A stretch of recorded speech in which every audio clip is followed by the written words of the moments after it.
Hello students, welcome to this session on tools and methods of data collection. Part 1. In every research, tools or instruments, they are an essential component to collect the data for the research. We need to familiarize with the varieties of tools and their uses and limitations. How to construct tools and use them effectively. Research tools could be questionnaires, interview guides, interview schedules, observation forms.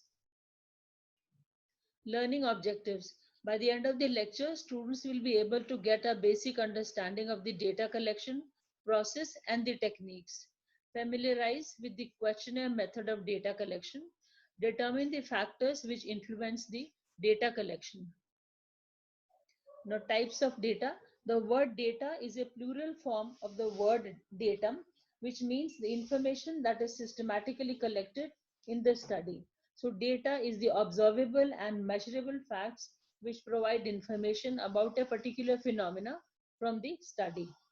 So, data could be facts, could be numbers, statistics, information, records, and also the figures. Now, data collection. So, what is data collection? It is a process of collecting information. Multiple types of data is used in a particular research to get a comprehensive view of the topic. So, selecting suitable instruments or tools is of vital importance for successful research. Research tools or instruments, they are a means of collecting information for the research study. Different types of tools are available for collecting various kinds of information for various purposes. For example, questionnaires, interview schedules, observation forms, etc. So data is observable and measurable, and it provides information about the phenomena. Data collection is a process of collecting information related to the research topic. Now, data collection. So data collection, the quality of research depends upon the quality of data and also the data collection methods used. Data collection instruments, they are also known as research instruments or research tools. The type of research, purpose of the research, and objectives must be kept in mind for developing tools. Many research studies use more than one method of data collection, and each type of data may have their own strengths and also weaknesses. So that is why combination of types of data increases the validity of data and it compensates for the weakness of the others. So data collection is the process of systematically gathering data, measuring variables to answer the research problem or the question, to test the hypothesis, and then to evaluate the intervention in case of experimental studies. Principles for construction of the tool. So what is a tool? Tool is defined as anything that becomes a means of collecting the information. So the words in the question must be concise and complete, and also sequence of the questions to be kept in mind. One question should not influence the other question. The tool must not be too long or it must not be too short. It should be able to complete in 25 to 30 minutes and it must be attractive in appearance. So these are the principles while constructing a particular tool. So criteria for data collection instrument. So what is the criteria for data collection instrument? So selecting the criteria for data collection instrument, for example, it could be practicality of the instrument, reliability of the instrument, validity of the instrument. Practicality, it should be appropriate as for the population, and it also should be according to the cost. According to the cost, it should be reliability of the instrument. Reliability, it depends, its consistency and stability. The stability, reliability, so for the time for test retest procedures and also repeated observation are some of the methods to test the stability of an instrument. It should be equivalence reliability, so it is the degree of an instrument to which two forms of an instrument obtain the same results or two or more observers also obtain the same results. Internal consistency reliability, It is the extent to which all items of an instrument measure the same variable. Now coming to the third part, that is validity of the instrument. So validity is related to the ability of the instrument to gather the data it is intended to gather. There are many types of validity: face validity, content validity, criterion validity, which is further divided into concurrent validity, predictive validity, and construct validity. So this is the criteria for data collection instrument. Selecting and developing instruments. So researchers should determine how best to capture each variable in terms of conceptual definition. So it should be conceptually relevant. Criteria for selecting the instrument: it should yield high quality of data. There should be adequate resources for man, money, materials, and it should be availability of all these resources. Should be familiarity concept. Norms, it should stick to the norms, and also comparability. It should be population appropriateness, should be appropriate to the population. The administrative issues must need to be sorted out and should have a good reputation. So how to select and how to develop instruments.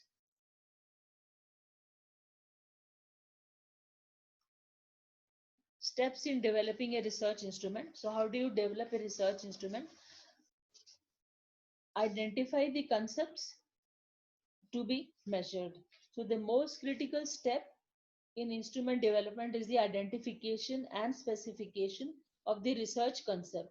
The researcher should be thoroughly familiar with all the literature on the concept. Determine the format of the measurement. So the format to be determined, for example, the researcher's knowledge of the concept will influence the choice of the format. We'll also would like to consider how the formatting will be done, and also related to the understanding the process, whether it has to be a structured interview, unstructured interview, or questionnaire method has to be used. Developing the items. So previously developed items can also be used. The researcher need to decide the format in case of questions, whether they have to be open-ended or closed-ended. Open-ended question, the wording also should be considered. The researcher should know about the wording. They should be concise, simple, and it should be carefully phrased, and otherwise it will bias the respondent. Sequencing the items. So questions that ask about sensitive topics must be placed at the end of the questionnaire. The respondents may not answer these questions if it is put in the beginning, and it must follow a logical sequence in the questionnaire from simple to complex, less sensitive to more sensitive, most interesting to least interesting. The questions about different topics may be asked together. So this was about sequencing the items, writing the directions. The questionnaires, those who have to be mailed, must be accompanied by a cover letter, and the covering letter should indicate the purpose of the study and also about confidentiality and also about the data, complete data of the researcher. Also how to carry out the questionnaire. Develop a draft instrument and supporting materials. The look of the instrument is also very important. So for example, spacing between the questions, color of the paper, printing, and all those issues have to be kept in mind. So finally, drafting the instrument. Review and pre-test. So instrument needs to be reviewed from peer review or also from the experts, content experts. The researcher should be asked to examine the instrument, whether it is complete, clear, and the layout is appropriate. And also they could be given to content experts. So the questionnaires need to be pre-tested by using a small sample, and then the modifications can be done. And if there are more modifications, then a second pilot study could be done. Revise. So once the pre-test is complete, the researcher needs to revise the instrument again. And if there are some major changes, then again pilot study could be done. So these were the steps in developing a research instrument. Steps in developing a test design. Planning. Specify the purpose. What is the purpose of the test? How many units to be covered, and what will be the format of the test, whether it is objective type or subjective type. Determine the format. formulate the objectives of the test and the choice of questions, nature of the test, total time, also the marks have to be assigned. So test has to be constructed and then it has to be tried out and assemble the final formatting and preparing a blueprint. The blueprint can be prepared and for example, three could be three methods: objective wise blueprint, content wise, and then form wise. So there should be sufficient time for students to answer the questions, as norms need to be established and then determine validity and reliability, and then need to develop a test manual. So these are the steps in developing a test design. So 60% of the questions should be of average difficulty and 20% on the either side. The scoring key also needs to be developed in case it is an objective type test. And if it is an short answers or long answers, then you need to develop the point methods for scoring. So keeping the instructions very clear to the students and keeping interruptions to the bare minimum during the administration. Concepts of data collection. Data should be collected in an objective and a systematic manner. Specific techniques for collecting the data, measuring the data, observing, and then recording the data. An ideal data collection method should be reliable, valid, sensitive, and it should be relevant to the topic selected. It should precisely measure the variables. And the best type of data collection method to be identified before. Collection of data is a very important step, and the data collected should be reliable, accurate, and complete. The aim of gathering data is to transform into meaningful information. For that, analysis could be done. Purposes. So, what are the purposes of data collection? So, data serves as a base or it serves as a raw materials for the analysis of the findings of the study. Adequacy of data and reliability of data, they determine the quality of the findings of the study. Data assists in discovering the answers to the research questions, hypothesis, and also it predicts future outcomes. The data collection process is an integral part of the research process to produce accurate and most reliable results. Through data collection, the facts are identified, they are measured, they are described, and then computed for empirical evidence. Now, sources of data. What are the different sources of data? The data could be numbers, words, images, facts, or figures. So, data sources are the major locations from where the data originates.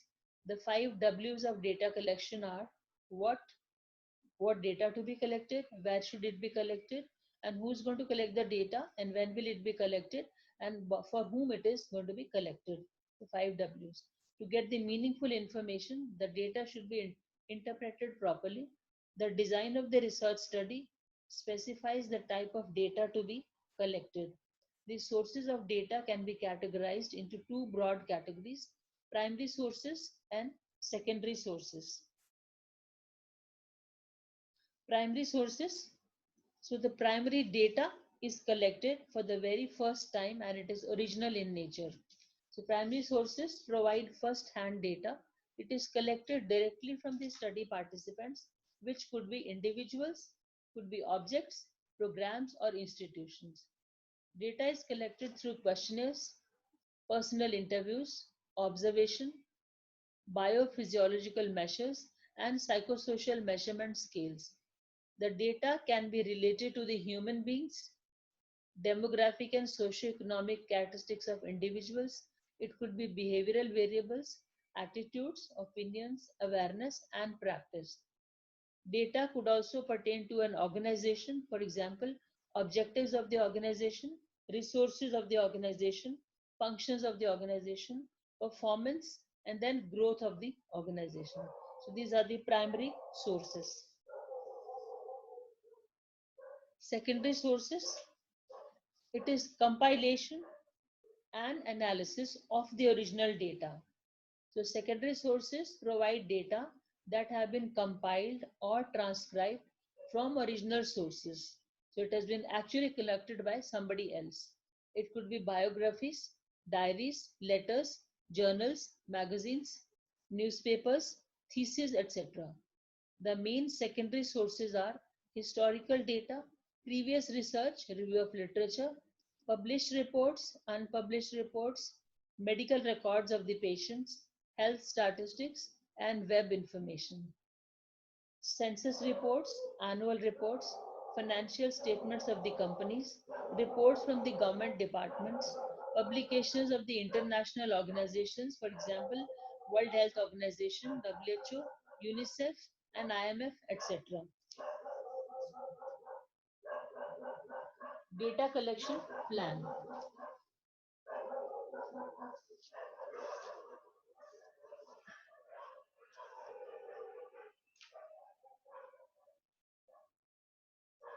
Identify the type of data.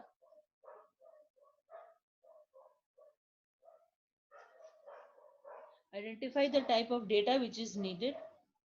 For example, based on the research question, the hypothesis has to be identified and the type of data required. Once the type of data is identified, the researcher proceeds with the selection of data collection method for each variable. So selecting data collection method.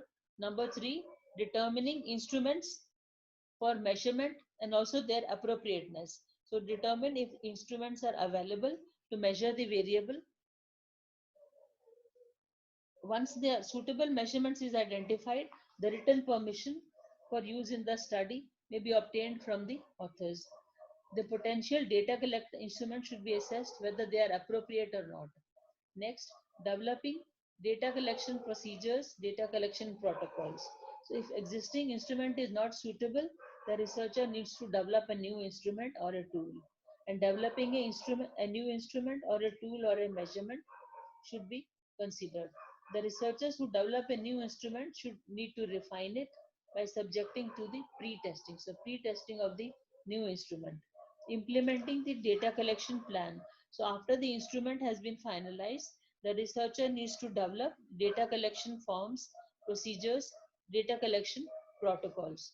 And then implementing a data collection plan will involve selecting the data collectors, training them, and then finally collecting the data. So this is the data collection plan. Data collection process.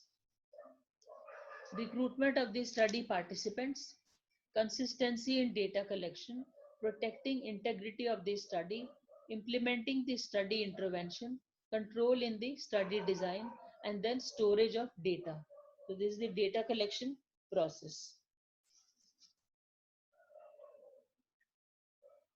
The process of obtaining subjects and collecting the data to generate data of an excellent quality.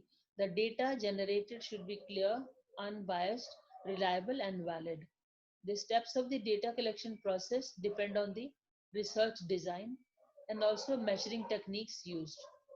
The researcher decides whether existing data has to be used or fresh data needs to be collected from the participants. Most of the researchers prefer to collect new data.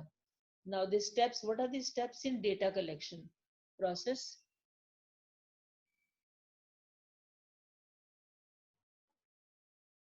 Recruitment of the study participants.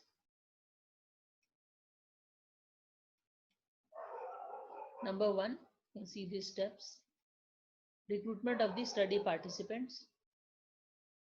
Participants are recruited either in the beginning of the study, for example, in quantitative studies, or throughout the data collection period in qualitative studies. The research design determines the method of selecting the participants. The recruitment process should be described in the research report, the strategies which have been used, and what is the sampling criteria. All these need to be mentioned.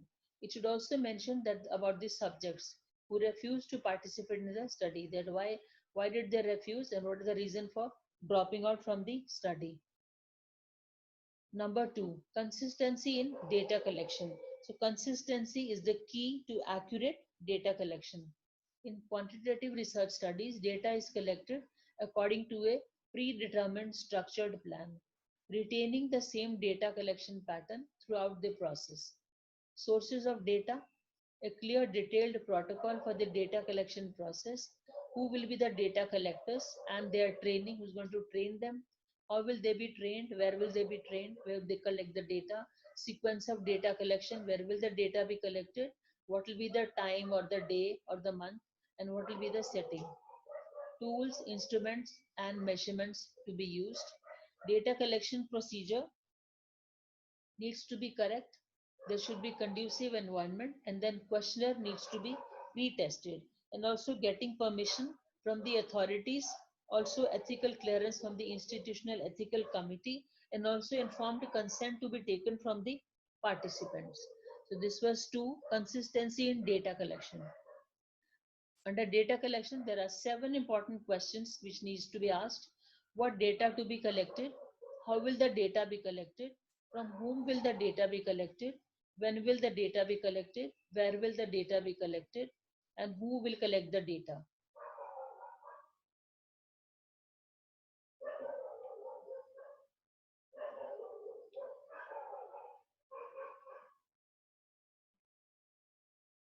Protect integrity of the study. The objectives and variables to be considered, conditions to be controlled or eliminated.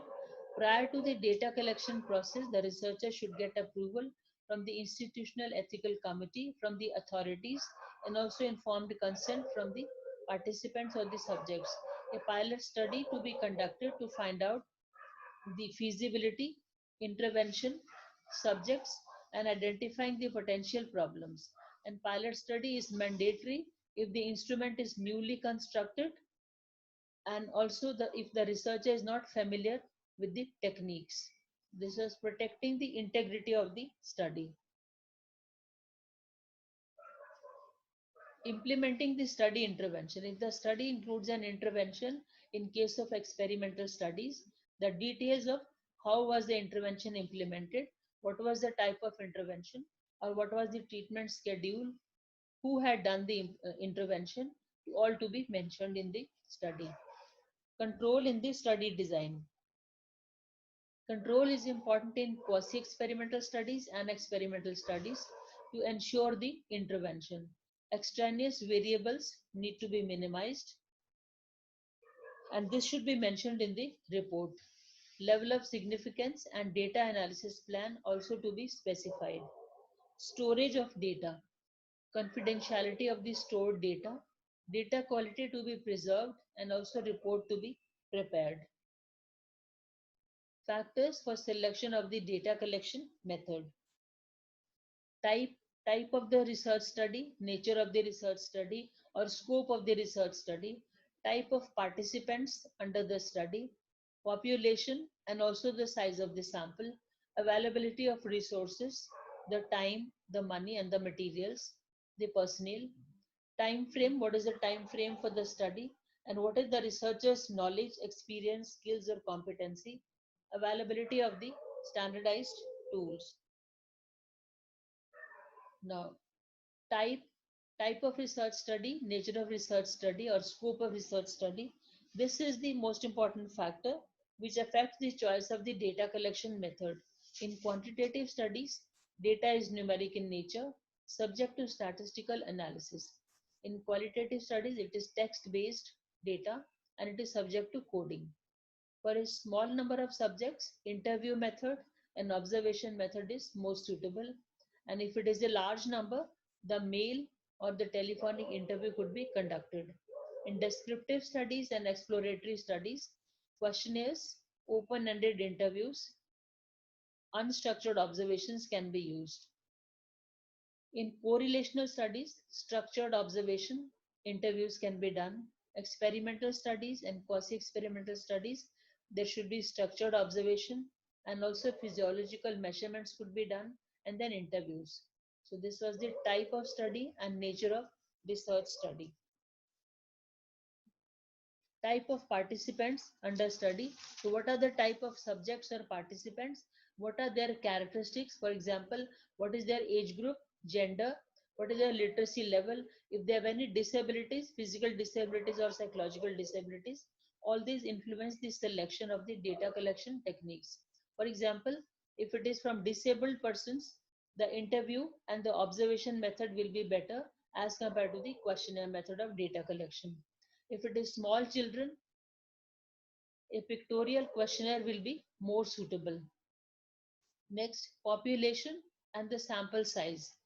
Population in a large geographical area, interviews and observations will not be possible because of the large population. Mailed questionnaire will be easier, most convenient, and cost effective. And if it happens to be a small sample, observation method and interview method can be used.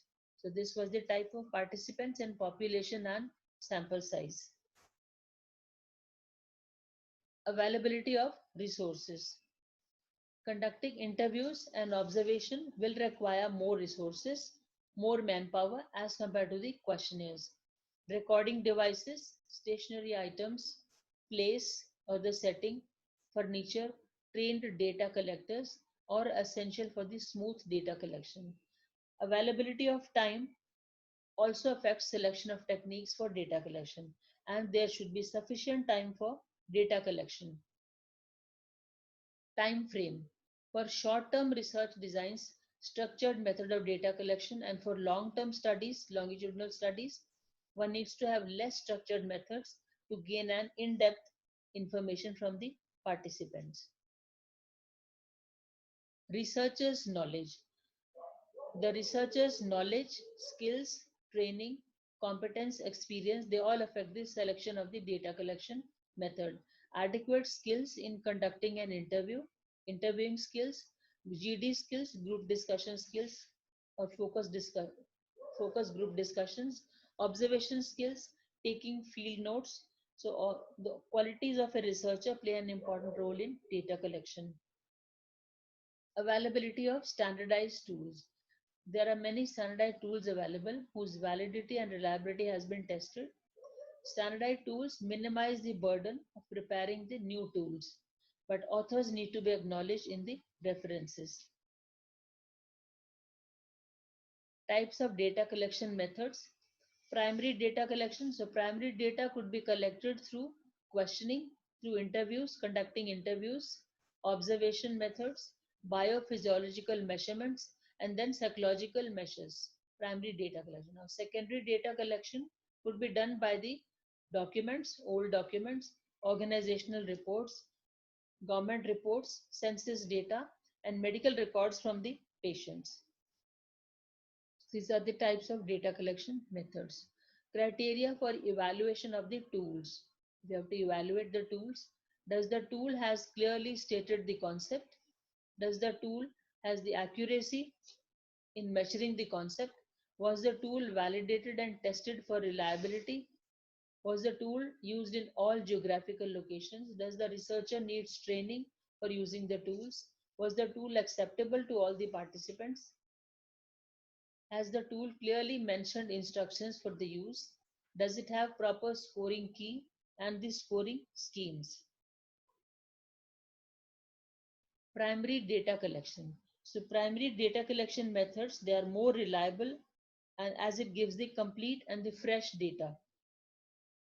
So collecting the collection of the data by the researcher or by the trained data collector directly from the participants or subjects. The data collected is represented for the purpose of the study. Questionnaires, interviews, observations, surveys, biopsychosocial measures can be used. So what are the advantages of primary data collection? Data collected as per the needs, as per the needs or as per the requirements. Completeness of the data and accuracy can be verified. Disadvantages, the only limitation is it is more time consuming and there are more chances of bias. Sometimes the question may be inconsistent or maybe the language or also the approach being used. So primary data collection. Now coming to secondary data collection. Secondary data collection saves a lot of time, saves cost and also the efforts as it is readily available because it is ready made. Using data that were collected for another purpose by somebody else but using in the current research study. Be careful while collecting the secondary data. Need to test the reliability of data and inquire for suitability and adequacy of data. Advantages, It is easier and quicker to collect the data. Electronic databases are available to retrieve the data. Disadvantages: it requires a lot of skills, and sometimes there may be inaccurate recording, or also the chances of inaccuracy during data retrieval process are also there. Sometimes you don't require the trouble of constructing the tools. For example, so they consume, data is borrowed from the other people, but it is not as dependable as the primary data collection. But primary data collection will consume more time and more labor. Questionnaire. Coming to the questionnaire, questionnaires are also known as self-administered questionnaire (SAQs). They have series of questions which needs to be answered, and they are mostly used in descriptive studies. Questionnaires are one of the most popular methods of conducting the research. It is a convenient way of gathering information from a target population. It is cost effective, very easy to construct, and then easy to analyze. It is a planned, printed pro forma designed to collect information from the participants. The responses can be verbal or written. It can also be used with other tools in a single study. Questionnaires can be given in a classroom, they can be given on the streets, they can be given in the campus, at homes, and also through mails or through internet. It can also be given to the large geographical areas, but they lack depth. These questionnaires lack depth. Purposes. So what are the purposes of questionnaire? They are easy to administer and score and also analyze. So questionnaires help in knowing about the participants' perception, attitudes, beliefs, motives, plans, knowledge, practices, opinions, and feelings about a particular topic. Retrospective data can be collected about the activities and the events occurring in the past and also about future plans. The psychological characteristics of the participants can be noted by using self-report methods. Questionnaires are the best method to collect the primary data and also the quantitative data which can be measured. Advantages. So questions are a very simple, easy and a rapid method to collect the data.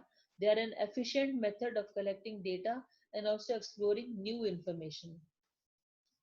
Items can be constructed easily by the novice researchers or the beginner researchers. They are less expensive in terms of time, money, and personnel. Can be given to a very large number of people simultaneously, and subjects are more likely to express their opinions. They can be flexible, related to topics or type or order of the items. There is less chance of bias, and it is easy to tabulate the data later. Disadvantages. There are some disadvantages as questions have the possibility of being interpreted differently by different readers. The validity and accuracy of self-reports is doubtful. Questions have the inability to probe a particular topic in depth. You cannot go in depth. Some items may be misunderstood and the data may be incomplete. Printing, postage of questionnaires may turn out to be expensive. Sometimes participants or respondents may skip some questions without providing any reasons for that. And participants' non-verbal communication cannot be observed. Now, what are the types of questionnaires? The questionnaires can be a structured questionnaire or it can be a semi-structured questionnaire. A structured questionnaire has predetermined questions and their response options. The questions are decided beforehand. Participants have to respond to these questions in the same order using the same set of response options. The answers can be compared as questions are standardized. The structured questionnaires have closed-ended questions with fixed alternative responses. Semi-structured questionnaire has a mixture. It has a mixture of open-ended questions and also closed-ended questions. The specific format to get extensive responses from the participants. So these were the type of questionnaires: structured questionnaires and semi-structured questionnaires. Type of questions. So coming to the type of questions, questions open format or open-ended questions, and also it can be closed-ended questions or closed format questions. Open-ended questions, they provide an opportunity to express their opinions and answers in their own way. There is no predetermined set of responses. An ideal questionnaire has open-ended questions towards the end.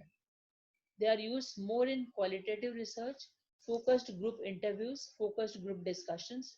Content analysis is done to find out the themes. The only limitation with open-ended questions is that it takes longer time to complete the questionnaire and also to analyze the questionnaire.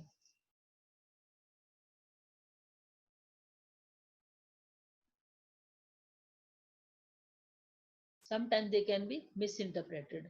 So closed-ended, coming to closed format or closed-ended questions, they are also known as forced choice questions when answers has to be selected from a fixed number of responses.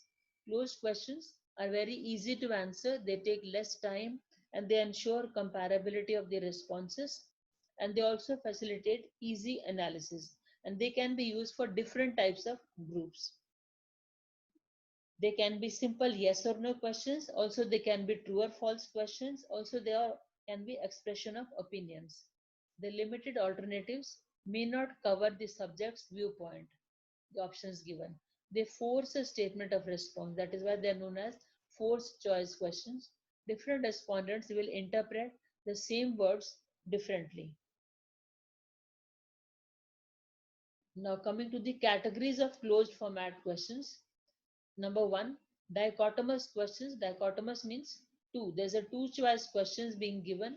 One of the only two choices has to be selected, whether a trait is present or absent, whether it belongs to a particular group or not. So giving limited information, and it is difficult to analyze these dichotomous questions. For example, gender, male, female. Multiple choice questions, or also known as MCQs. They are the most popular for conducting tests. Many types of conducting tests. A single response has to be selected from a list of possible answers. They have a right answer along with wrong answers or misleading answers. For example, which of the following diseases sexually transmitted? Diabetes mellitus, hypertension, hypothyroidism, and syphilis. Cafeteria questions. These are special type of MCQs or multiple choice questions where a response has to be selected which closely reflects their opinions or views people have about various issues. For example, what do you think about hormone replacement therapy? Option A, it is dangerous, should be avoided. Option B, one should be cautious while using it. Option C, uncertain about my views. Option D, it is beneficial and should be promoted. Rank order questions. So the rank is given. For example, responses to these questions have to be ranked along a particular continuum which ranges from most favorable to the least favorable. So 1, 2, 3 has to be marked according to their importance or value. So for example, what is the most important in life? Rank from most favorable to the least favorable. 1, most valuable. 2 is the next most important or valuable. For example, family, money, health, education. So they have to be ranked 1, 2, 3, 4. Next, contingency questions. A question is asked if a participant gives a response to the previous question. For example, are you stressed? If the answer is no, or if the answer is yes. If it is yes, then what are the reasons for being stressed out? So these are the contingency questions. Rating questions. Rating, one has to rate. For example, rating questions, there are a set of statements where participants have to express whether they agree or disagree on a 5-point scale or a 7-point scale, or they have to judge something along a continuum or a dimension. Each response is given a numerical value, total numerical value to be calculated from all the responses. How do you rank the education quality in India? 1, good; 2, fair; 3, poor; and 4, very poor. So these are the Rating questions where you rank, give a particular rank, 1, 2, 3, or 4. Importance questions. So respondents have to rate the importance of a particular issue on a rating scale of 1 to 5.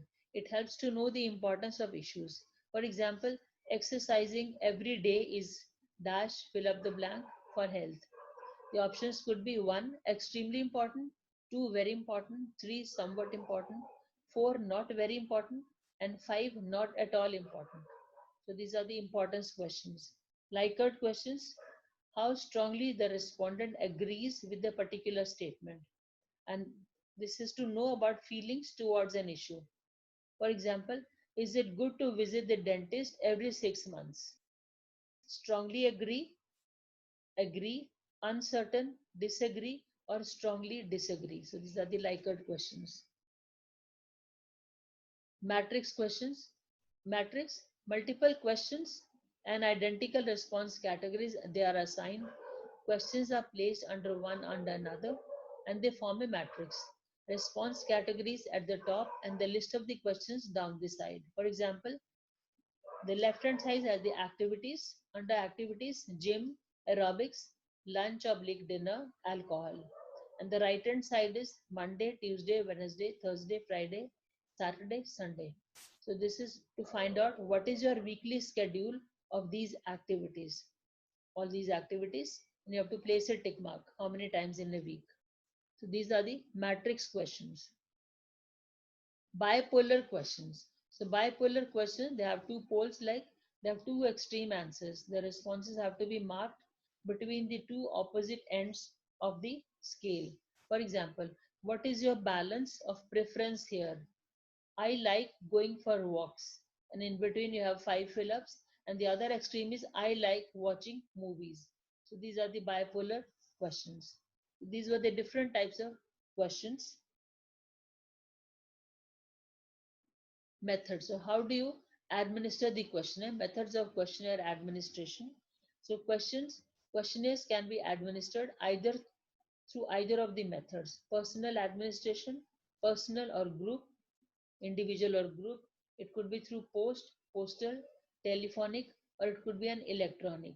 Individual or group respondents can be given through direct contact or also through the over the telephone. And the researchers can clear the doubts or queries and also can establish a very good rapport with them. This the response rate is high. Questionnaires can also be mailed through postal or electronic means. For example, Q-sort and Delphi technique can be used.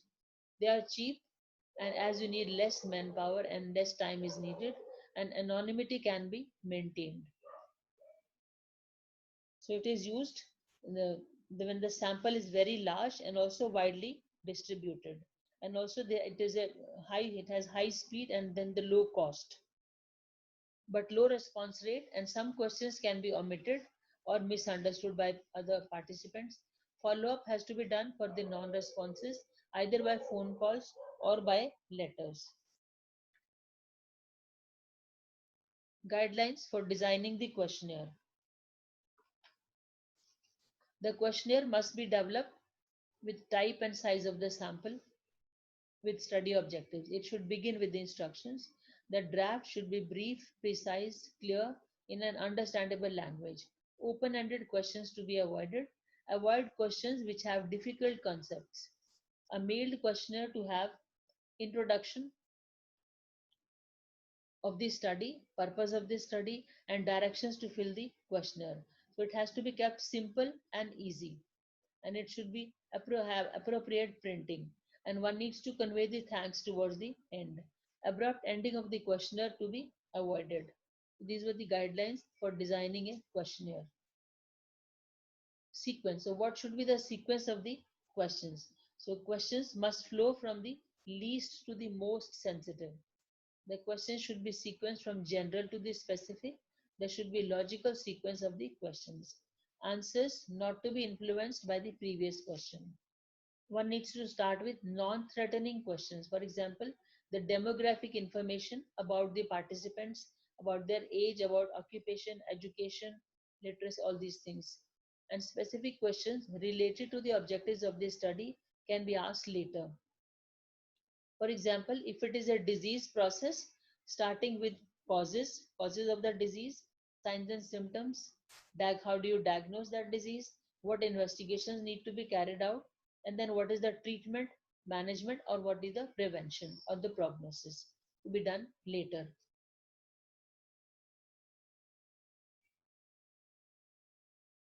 Question construction. So make sure you use all positive statements which can be interpreted in the same way by all the participants. Avoiding negative questions or double negative questions, and clear wording to be used.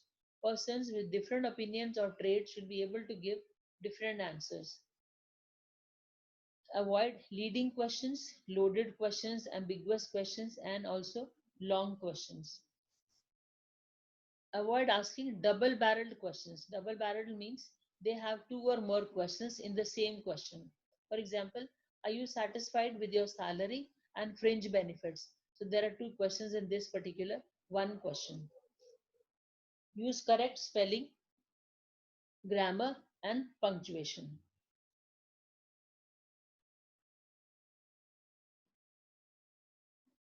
Questions to consider: the sample. For example, who are you going to ask? The method. How are you going to ask? The questionnaire. What are you going to ask? The result. So what will you do with the information? The cost. How much do you want to pay for the answers?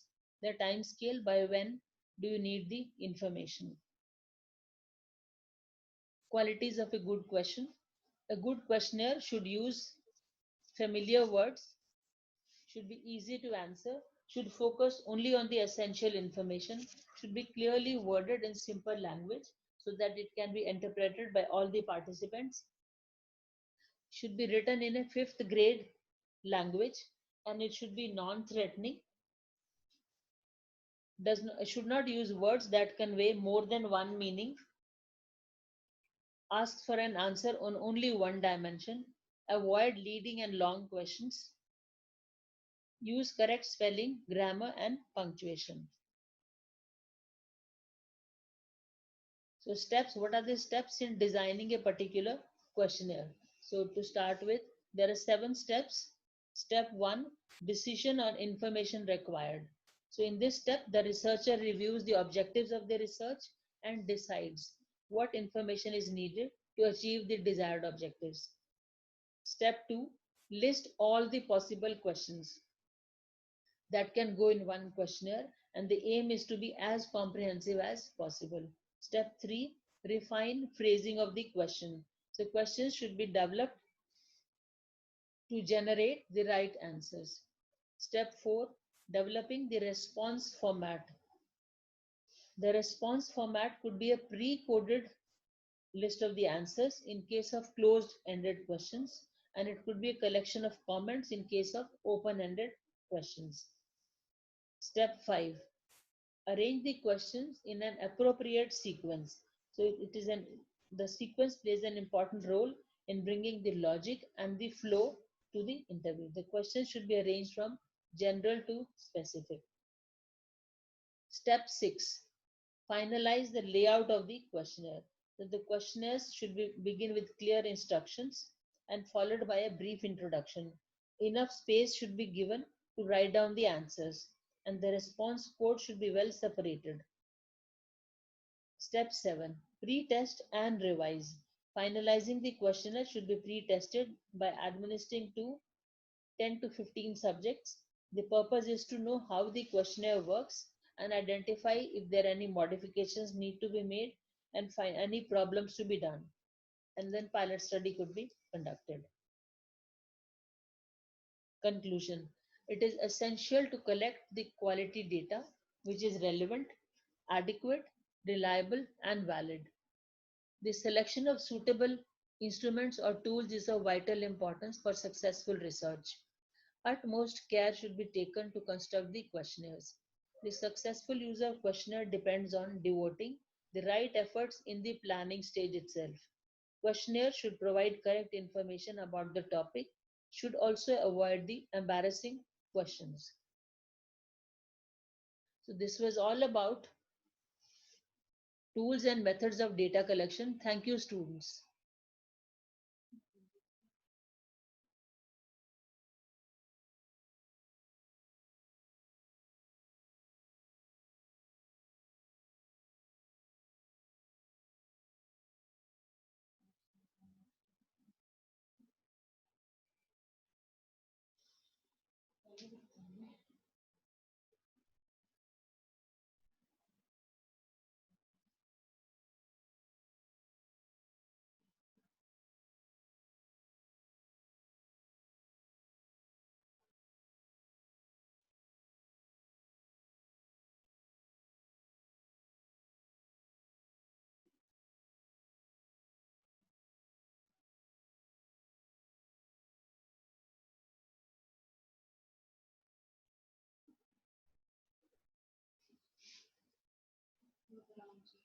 Oh. Hmm.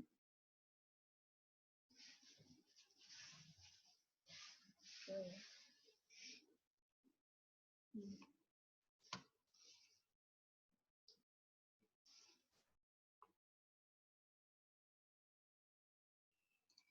Hmm.